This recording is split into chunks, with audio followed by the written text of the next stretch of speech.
অনেকদিন আগের কথা। কোনো এক সবুজ শ্যামল রাজ্যের প্রান্তে ছিল একটা জঙ্গল। সেই জঙ্গলের ভেতরে একটি করে ঘরে বাস করত এক কাঠুরিয়া ও তার একমাত্র সুন্দরী কন্যা অরুণিমা।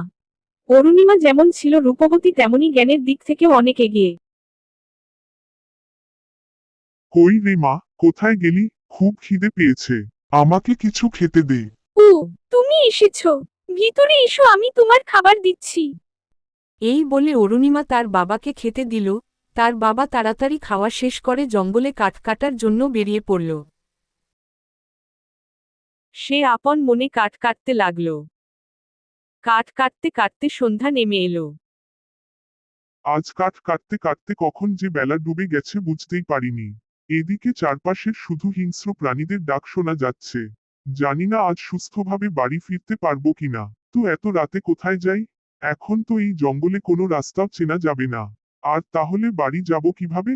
ওদিকে বাড়িতে মেয়েটা একা রয়েছে। না জানি মেয়েটা কত চিন্তা করছে। ওই তো, ওখানে আলো দেখা যাচ্ছে। তার মানে ওখানে মানুষ আছে।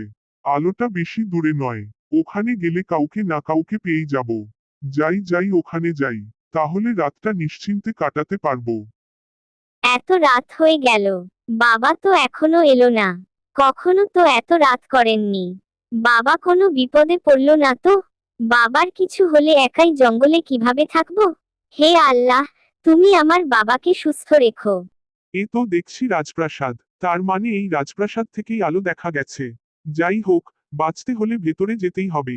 ভেতরে যেহেতু আলো চলছে তার মানে ভেতরে কেউ না কেউ তো আছে। এই যে শুনছেন, কেউ কি আছেন? দরজাটা একটু খুলুন। খুব বিপদে পড়েছি, দরজাটা খুলুন। এত রাতে কে এলো? ভেতরে এসো, দরজা খোলা আছে। আমি এক গরিব কাঠুরিয়া। বনে কাঠ কাটতে কাটতে রাত হয়ে গেছিল। এখানে একটু আশ্রয়ের জন্য এসেছি। ঠিক আছে, তুই এখানে থাকতে পারিস, কিন্তু একটা শর্ত আছে। কি শর্ত বাবা? কাল বাড়িতে গিয়ে যেটা প্রথমে দেখবি সেটা আমাকে দিয়ে যাবি। মনে রাখবি, সেটা আমার। আমার বাড়িতে গিয়ে আর কি দেখব? হয়তো আমার ভাঙ্গা কুঁড়ে ঘর, রান্না হয়তো পড়ে থাকা পাথর। এটা সাধু বাবা নিলে নেবে। ঠিক আছে সাধু বাবা, আমি আপনার শর্তে রাজি। তবুও আজকের রাতটা আমাকে এখানে থাকতে দিন।